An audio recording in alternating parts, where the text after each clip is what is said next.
Acts 23. Gazing intently at the high council, Paul began, "Brothers, I have always lived before God with a clear conscience." Instantly Ananias, the high priest, commanded those close to Paul to slap him on the mouth. But Paul said to him, "God will slap you, you corrupt hypocrite. What kind of judge are you to break the law yourself by ordering me struck like that?" Those standing near Paul said to him, "Do you dare to insult God's high priest?" "I'm sorry, brothers. I didn't realize he was the high priest," Paul replied. "For the scriptures say, 'You must not speak evil of any of your rulers.'" Paul realized that some members of the high council were Sadducees and some were Pharisees, so he shouted, "Brothers, I am a Pharisee, as were my ancestors, and I am on trial because my hope is in the resurrection of the dead." This divided the council, the Pharisees against the Sadducees. For the Sadducees say there is no resurrection or angels or spirits, but the Pharisees believe in all of these. So there was a great uproar. Some of the teachers of religious law who were Pharisees jumped up and began to argue forcefully. "We see nothing wrong with him," they shouted. "Perhaps a spirit or an angel spoke to him." As the conflict grew more violent, the commander was afraid they would tear Paul apart. So he ordered his soldiers to go and rescue him by force and take him back to the fortress. That night the Lord appeared to Paul and said, "Be encouraged, Paul. Just as you have been a witness to me here in Jerusalem, you must preach the good news in Rome as well." The plan to kill Paul. The next morning a group of Jews got together and bound themselves with an oath not to eat or drink until they had killed Paul. There were more than 40 of them in the conspiracy. They went to the leading priests and elders and told them, "We have bound ourselves with an oath to eat nothing until we have killed Paul. So you and the high council should ask the commander to bring Paul back to the council again. Pretend you want to examine his case more fully. We will kill him on the way."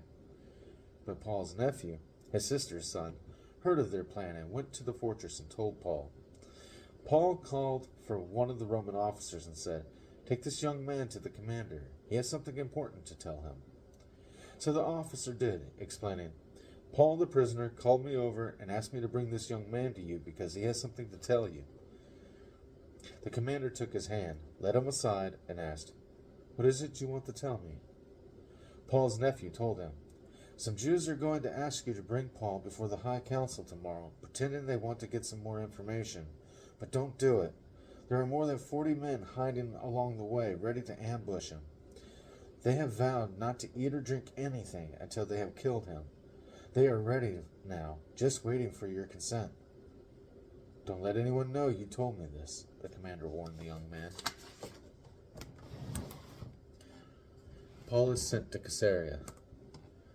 Then the commander called 2 of his officers and ordered, "Get 200 soldiers ready to leave for Caesarea at 9 o'clock tonight. Also take 200 spearmen and 70 mounted troops. Provide horses for Paul to ride and get him safely to Governor Felix." Then he wrote this letter to the governor.